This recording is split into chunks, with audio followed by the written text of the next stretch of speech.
வணக்கம் பிரவீன். திருப்பூரில் ரயில் பயணிகளுக்கு கொலை மிரட்டல் விடுத்த போதை இளைஞர்களை போலீசார் நேற்று 2 பேரை கைது செய்துள்ள நிலையில் தற்போது மேலும் 20 கைது செய்துள்ளனர்.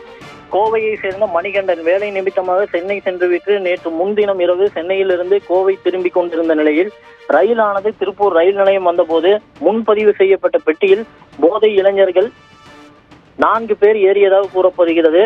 மது போதையில் இருந்த அந்த இளைஞர்கள் மணிகண்டனுடன் ரயில் பெட்டியில் இருந்த பெண் பயணிகள் உட்பட பலரிடம் வாக்குவாதத்தில் ஈடுபட்டனர். ஒரு கட்டத்தில் ரயிலில் ஏறிய மணிகண்டனுக்கு கொலை மிரட்டல் விடுத்ததோடு பெண்களிடம் ஆபாசமாக பேசியுள்ளனர். இதையடுத்து பாதிக்கப்பட்ட மணிகண்டன் திருப்பூர் ரயில்வே போலீசில் புகார் அளித்தார். புகாரின் பேரில் போலீசார்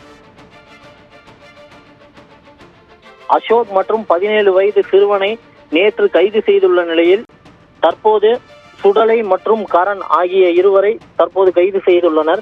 இதனிடையே இவ்வழக்கில் 4 பேரை தற்போது ரயில்வே போலீசார் மற்றும் வடக்கு போலீசார் இணைந்து கைது செய்யப்பட்டுள்ளது குறிப்பிடத்தக்கது. பிரவீன்.